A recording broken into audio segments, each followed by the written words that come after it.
All right, so what happens when you scratch your car? Well, you got to fix it. All right, so today we get to fix a scratch on the brand new 2024 Lexus IS350. It comes along with a cautionary tale. So, dear, this is my wife April. It's the first time here. I'm Brian. What exactly happened? And I think we need to go back and talk about what you were driving before we got this. Well, before this, I was driving the 21 Toyota Highlander. Okay. Which has a little bit higher clearance. Yeah. Is it the right time to talk about that? Yeah. Has a higher clearance from the ground than the Lexus IS350 does. Yeah, it's not a lot. They both kind of have a chin spoiler. And how long you been driving the Highlander? Since it was for 3 years. Drove it for 3 years. 3.5 years. Bought it new, May of 21.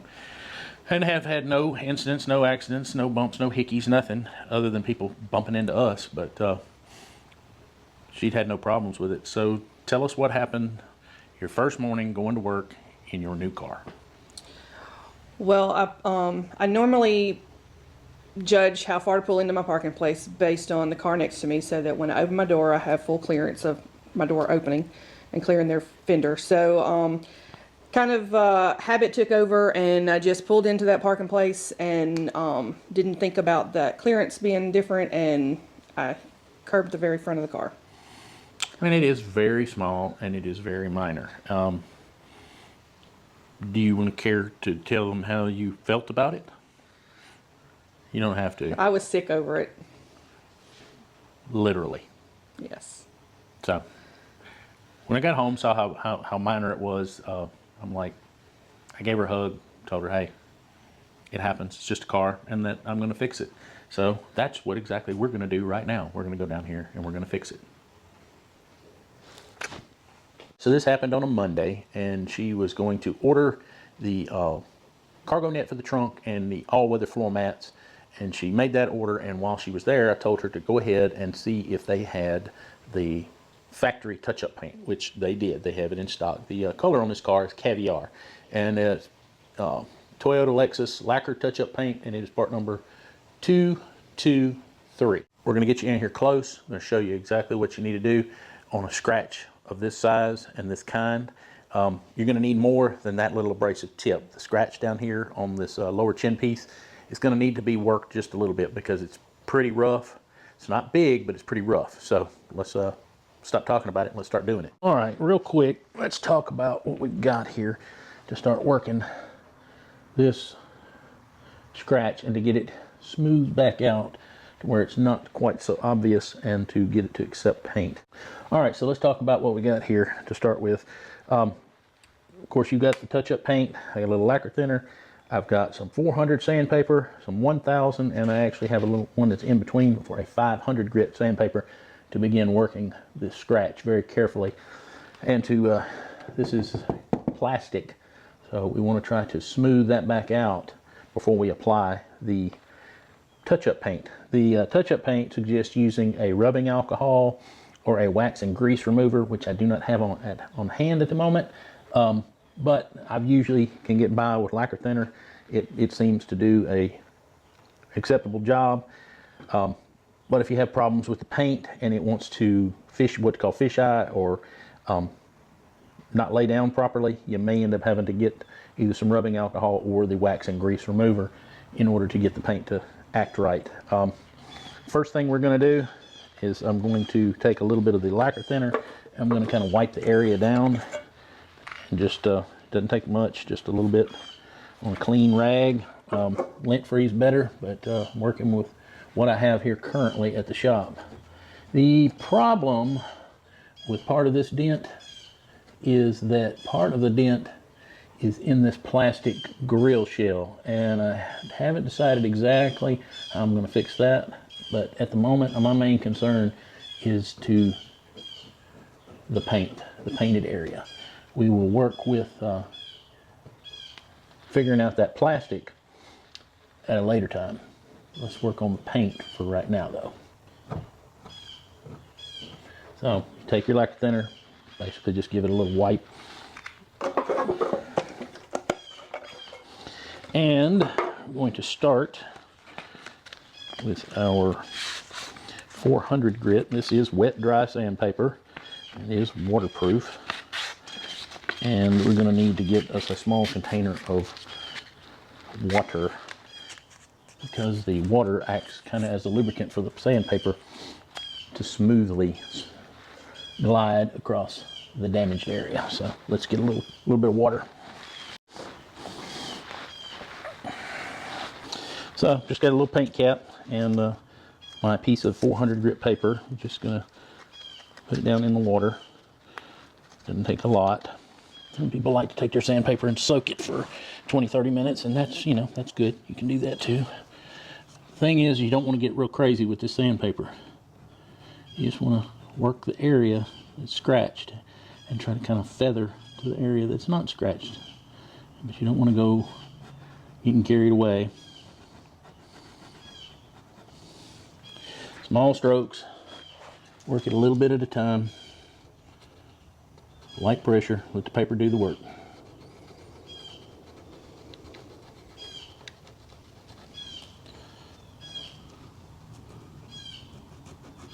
The object is to not sand the area that is not scratched, because you don't want to add scratches where there aren't currently scratches.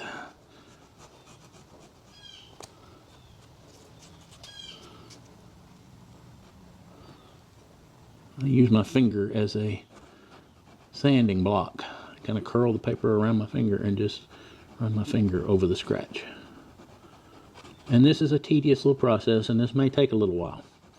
So I will probably speed this portion of the video up just so that I'm not wasting your time.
Alright, so what I was doing there with my pocket knife was trying, where it hit the plastic, it actually caused the plastic to kind of raise up. I'm going to see if I can carefully sand and possibly polish that plastic back out. I don't know that I'll be able to, but that is the goal. When you're doing these kind of repairs, it's very easy to get carried away too much too fast, so you want to go slow, and this is the most meticulous part. And I have worked most of the scratch and scuffing down on the plastic fairing, the bumper part, and it is there's a couple of gouges that are still in it that are really pretty deep, but I have about 90% of them out. So we're going to get a piece of 500 grit and begin to work it down a little bit smoother yet instead. So let's see what we can do here.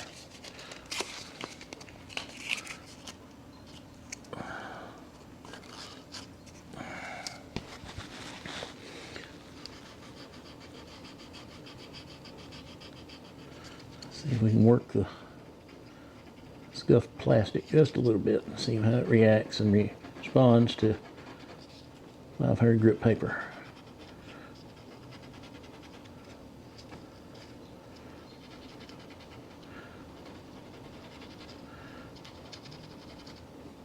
Having these low front ends like this, you're going to catch debris sometimes, so it may be wise to know how to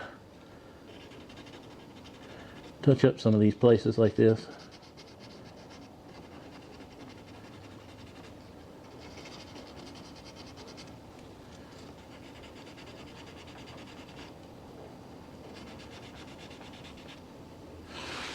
Let's dry it off, see where we're at.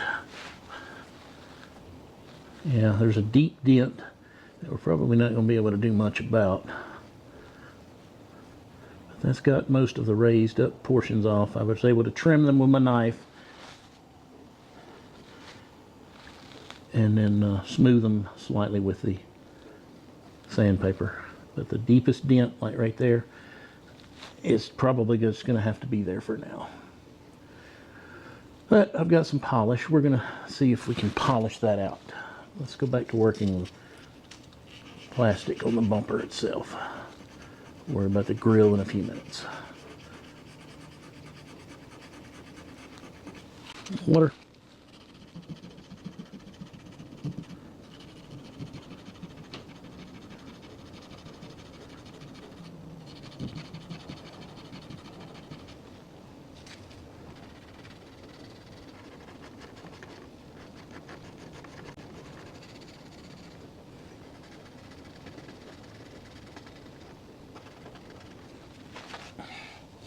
Yeah, I've got the raised up portions knocked down.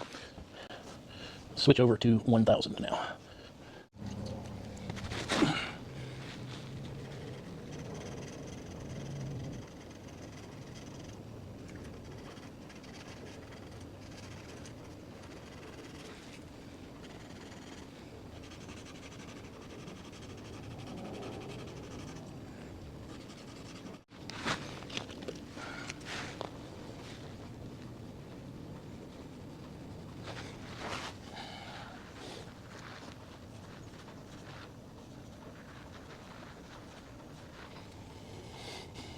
Okay, all but the deepest of scratches is pretty much gone. So we're going to take and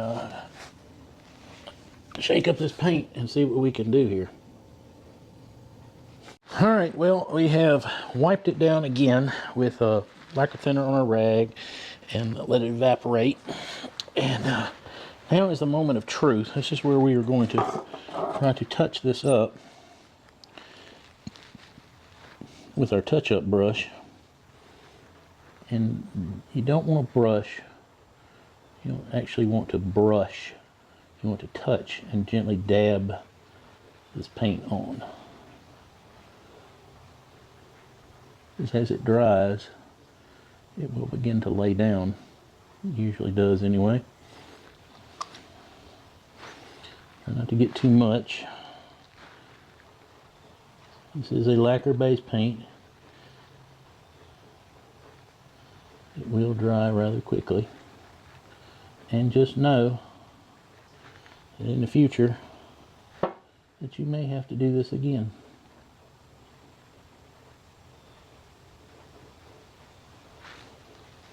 This is probably the most tedious part of this whole job, is touching this paint up.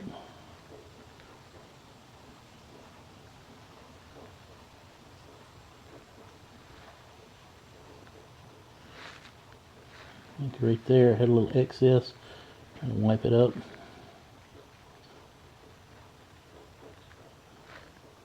I'm only right there. But you want to dab the paint, and it will, as a general rule, lay itself down. It will lay flat. If you don't have enough paint on your brush, you'll be able to see that it's not laying down.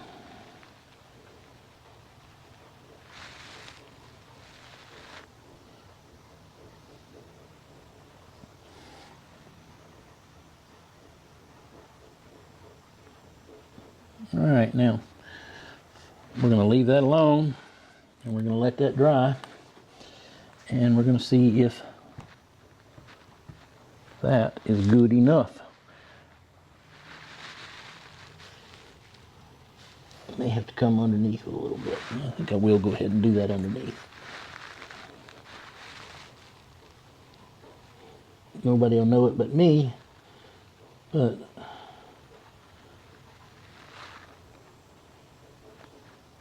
hopefully my hat was not in your way.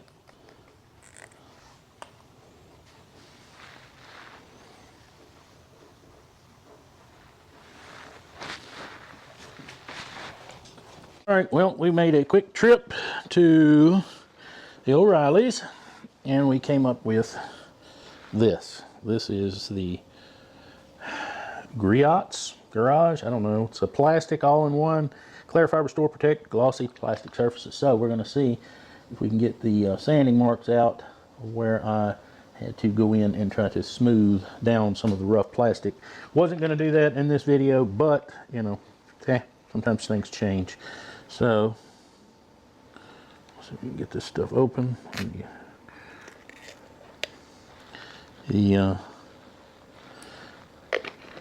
I have shaken and shaken and shaken and shaken. So anyway, we're going to take a terry towel, put a little drop on it, and work it and see if it will take those nasty looking scratches out. All right, we're going to get a little on our terry towel there. Get our finger over it, over the spot where our polish is. And rub in a little small circular pattern there. Try to stay off our fresh paint. Try to keep our head out of the camera.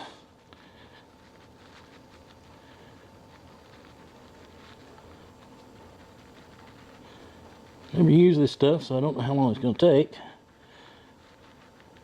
And you know, let's hope we're not making this worse. That would really suck. I have to figure out how to fix this corner of the grill. I had to explain it to my wife that I went to fix something but made it worse.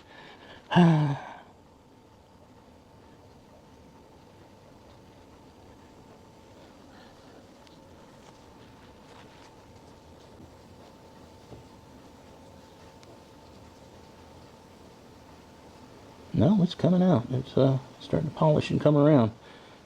And it's starting to look a little better.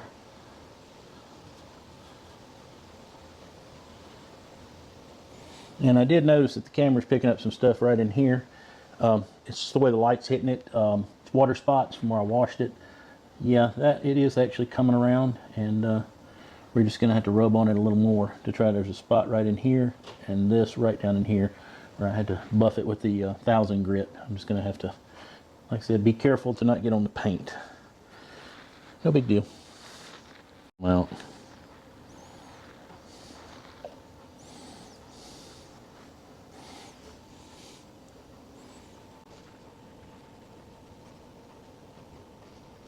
there's actual dent in the plastic, and I'm not going to be able to do much about it. But it appears I'm going to be able to do something about make it shiny again, because it appears that it's taken out the sand and scuff marks that I accidentally put in. Well, not accidentally, but put in it as part of the process. This stuff seems to be working relatively well.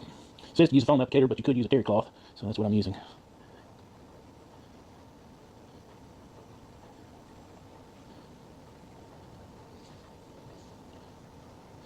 I looked at a Turtle Wax product that said it would take out up to 1000 grit sand scratches, which is what I used on this. So I almost bought the Turtle Wax, but I said, no, we're going to try this stuff first. And this stuff was right at, after tax, 16 bucks. Polishing plastic, boys.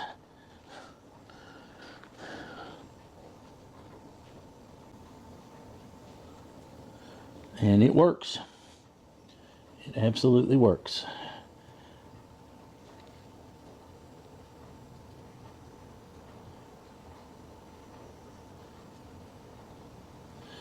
All but the absolute worst part of the dinghy has pretty much disappeared.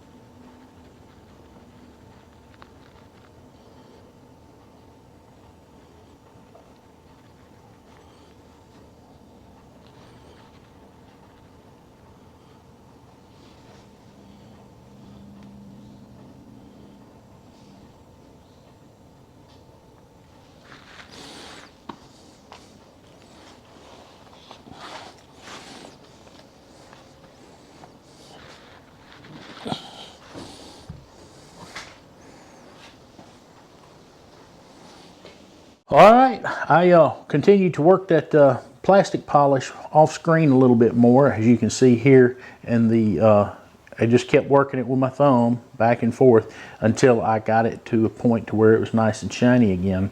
You can tell that there's still some small little dents and dings in that plastic grill piece.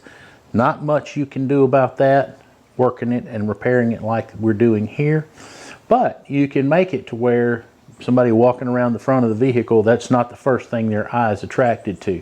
It pretty much goes away. So, you know, goal achieved. We were able to get it to a point to where I'm happy with it. And in the future, yes, we may have to go back and touch it up again, polish it a little bit more again. That's just part of the deal. It's not a big deal. It only takes a few minutes. Now that it's already smoothed out, it won't take but just 4 or 5 minutes to touch it up with a little touch-up paint. Hard work is already done. Now, the next thing coming for this IS350, we're going to get the windows tinted. So, while you're waiting to see how that turns out, why don't you go out and watch another video coming on the screen right now.